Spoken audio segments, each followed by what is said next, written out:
Today our heart is Kashmir.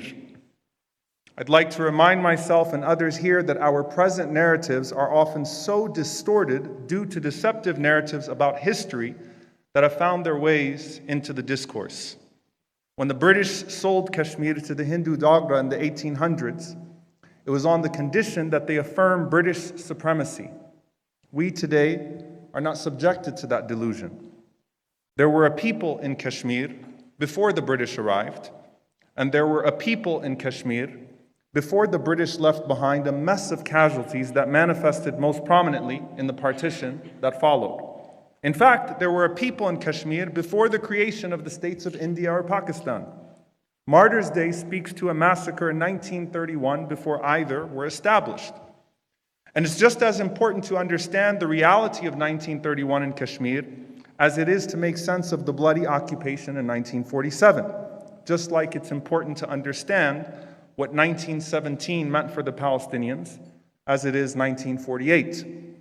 What's at stake is that Kashmir remains a playground of the global superpowers around it, the way we see happening in places like Syria and Yemen, and that a less than human status is maintained under blockade as we see in places like Gaza.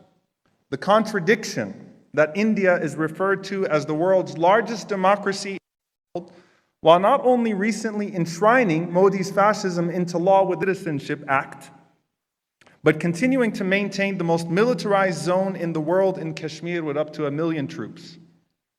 It is an irony similar to that of Israel being referred to as the only democracy in the Middle East, with millions of occupied people without citizenship whose subhumanity is now written into the Jewish nation-state law. The tragedy of genocide is not just the genocide itself, but other compounding factors. That the legal determination of genocide is most often not enough for the world to actually act. Nor is it when the people can no longer bear the crimes inflicted upon them. It's when our global conscience has been sufficiently disturbed that we're able to activate the necessary pressure to stop genocide.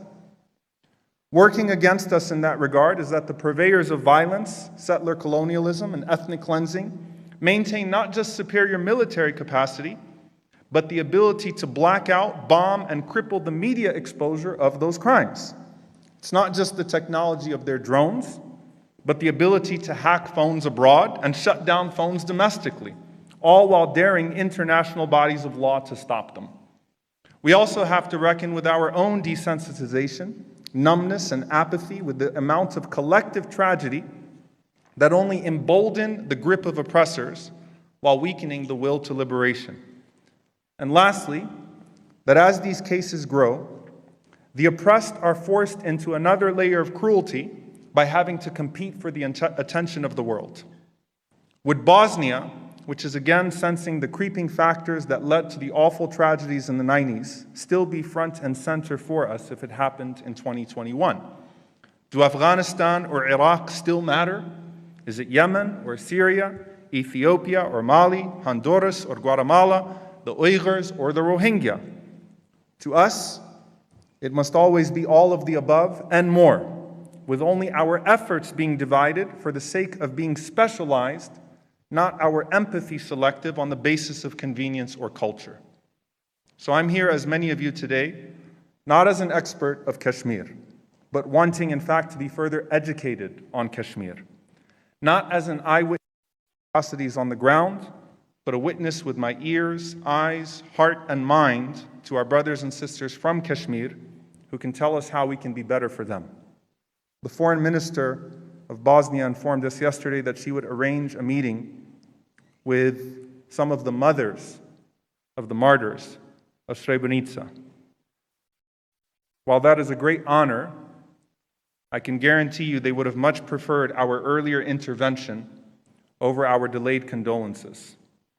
So let's not continue to merely make symbols of the tragedies we could have stopped with the help of God, and then our insistence on working together for a better world for all. Thank you. Wassalamu alaikum wa rahmatullahi.